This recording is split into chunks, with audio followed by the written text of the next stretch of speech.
शादी के पहले से ही विभा को कपड़े धोने का बड़ा शौक था। कभी नल के नीचे तो कभी तालाब के पास। अरे मेरी नीली वाली लुंगी नहीं दिख रही है। विभा की अम्मा, कहाँ रखी है लुंगी? अरे वो तो विभा ने परसों ही धोकर रखी थी आपकी अलमारी में, देखो वहीं होगी। वो ना मैंने आज धो दी, मुझे लगा कि गंदी हो गई होगी। अरे कैसे गंदी हो गई थी? उसे तो मैंने पहना भी नहीं। हे भगवान, इस लड़की के कपड़े धोने की आदत से परेशान हो गया हूँ मैं। जितना तो घर में राशन नहीं आता, उससे कहीं ज्यादा डिटर्जेंट पाउडर का खर्चा है। इसकी शादी करवा दो, शादी। जाए अपने घर में ही करे काम, फिर चाहे घर के कपड़े धोने हो या पूरे गांव के। हाँ ठीक बोल रही हो, देखता हूँ मैं कोई लड़का। वो दिन भी आ जाता है जब विभा को देखने लड़के वाले आ जाते हैं। लड़की मुझे अच्छी लगी। होने वाली सास कहती है, बेटी अगर कुछ पूछना है तो पूछ लो। वैसे तो हमारी लड़की बहुत ही शर्मीली है, जो बोल दो वो मान लेती है, इसे क्या पूछना होगा। अरे कैसी बात कर रही हो माँ, मुझे इन लोगों के घर रहना है, सवाल तो कई है। हाँ हाँ बेटा, पूछ लो ना, क्या पूछना है। आप लोगों के घर कपड़े कौन धोता है? सास का मुंह बन जाता है। देखो, अगर तुम ये कहना चाहती हो कि तुम्हें कपड़े धोने नहीं आते तो सुन लो, कपड़े मैं ही धोती हूँ, लेकिन तुम्हारे आ जाने के बाद मैं रुमाल तक नहीं धोऊंगी। अरे चुप रहना भाग्यवान, बहू बेचारी घर आई नहीं, उसे डराना शुरू कर दिया। वो क्या है ना बिटिया, अभी तक तो ये कल्लू की माँ ही धोती थी, लेकिन अब तुम्हारे पापा तो दहेज में वॉशिंग मशीन देंगे ही।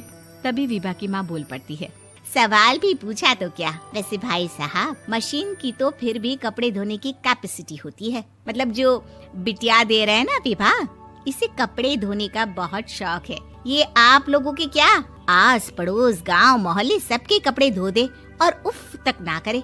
बाहर देखा नहीं आपने कितने कपड़े सूख रहे हैं? सब हमारी बिटिया ने ही तो धोए हैं। बस भी करो ना माँ, शर्म आ रही इतनी तारीफ सुनकर। और तो और एक दाग निकाल कर दिखाओ तो मान जाऊं। हाँ अच्छा, माफ करना बेटा, मैंने गलत समझा। हमें तो रिश्ता बहुत पसंद है। और ऐसे जुड़ जाता है रिश्ता कपड़े धोने का शौक रखने वाली विभा का। उसकी शादी हो जाती है कोयला फैक्ट्री में काम करने वाले कल्लू के साथ। शादी के बाद अचानक विभा चिल्लाती हुई सास के पास आती है। सासू माँ, अरे सासू माँ कहाँ है आप? ये तो धोखा है, धोखा दिया आप लोगों ने मुझे। इसे ससुर के चक्कर के बारे में पता चल गया। अरे तो उसमें तुझे क्यों धोखा मिला है? अरे नल में पानी नहीं आता, कपड़े कैसे कब धुलेंगे? अच्छा, तू पानी नहीं आ रहा उसकी बात कर रही है। तो आपने क्या सोचा? कुछ नहीं।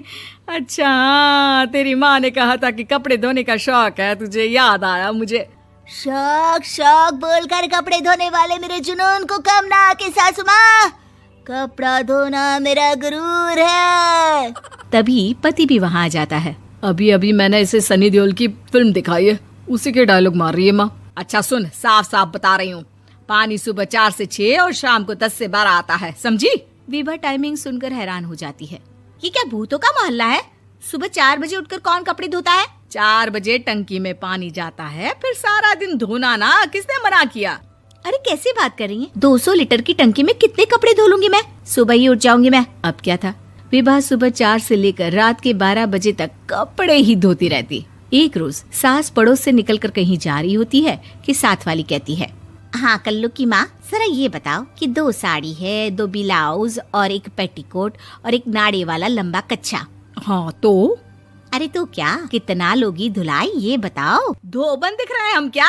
हमारे पति सरकारी नौकरी से अभी रिटायर हुए हैं और बेटा सुपरवाइजर है कोयला फैक्ट्री में। धोबन समझ रखा है हमें। हाय रे कल्लू की अम्मा, माफ कर दो, वो तो मोहल्ले में यही सब बता रहे थे कि तुमने बहू को कपड़ा धुलवाने के काम में लगा दिया है। सास को पड़ोसन की बात सुनकर गुस्सा आ जाता है। वो घर पहुंचती है जहां घर के बाहर ही इतने सारे कपड़े सूख रहे होते हैं जितने कि किसी धोबन के घर पर। अरे ओ कल्लू की दुल्हन, बाहर निकल। माँ जी यहीं आ जाओ, बाथरूम में चादर धो रहे हैं हम। अरे अभी हम धोते हैं, तुमको बाहर निकलो। ये आस पड़ोस वाले बोल रहे हैं कि हम बहू से कपड़े धुलवा कर उसे कपड़ा धोने वाली बना दिए हैं। अरे छोड़ो ना माँ जी, किन लोगों की बातों में आती हो? आस पास के लोगों का तो काम ही होता है कि वो किसी तरह सास बहू को लड़ा दे। बहू सारे घर के कपड़े धोती है, ये क्या कम है? बोलिए। सास को भी लग जाता है कि वो बहू का ये सनकीपन नहीं छुड़वा सकती, इससे अच्छा है कि खुद ही चुप हो जाए। एक रोज सास और बहू मंदिर जाते हैं, जहाँ सास की साड़ी वहाँ खड़ी भीख मांगने वाली से मिलती है। माँ जी क्या बात है, आपकी साड़ी उस भिखारन से कितनी मिल रही है ना? हाँ हाँ, देखो तो दोनों की साड़ी मिल रही है। क्या बात है कल्लू की अम्मा, तुम खुद को तो अफसर की बीवी बताती हो और ऐसी सिंपल सी प्लेन साड़ी पहनकर घूमती हो। सिंपल और प्लेन नहीं है ये साड़ी। तो क्या सोने के धागे से फूल बने हैं? कुछ भी सासू माँ, कुछ भी। हाँ, बने थे इस साड़ी में सोने के धागे से फूल। मेरे पति लेकर आए थे मद्रास से स्पेशली मेरे लिए 10,000 की। ताहे भाई साहब इस भिखारन के लिए भी सेम टू सेम साड़ी लेकर आए होंगे 10,000 की। सास उस वक्त तो कुछ नहीं कहती, लेकिन बहू के साथ घर आती है और अलमारी से एल्बम निकाल कर लाती है। ये साड़ी देख रही है, ये वही साड़ी है जिसे मैंने अभी पहना था। इस साड़ी में ये जो चमकदार फूल दिख रहे हैं ना, ये सोने के धागों से काढ़े गए हैं। लेकिन तू लोकल वॉशिंग मशीन ब्रश से घिस घिस कर सारे फूलों को निकाल कर साड़ी प्लेन कर दी। मुझे माफ कर दीजिए सासू माँ। और तो और, जब मैंने तुझे तेरी गलती के लिए कुछ नहीं कहा, लेकिन तूने तो सबके सामने मेरा मजाक ही बना दिया। क्यों? बहू को समझ में आ जाता है कि अब से उसका कपड़े धोना बंद।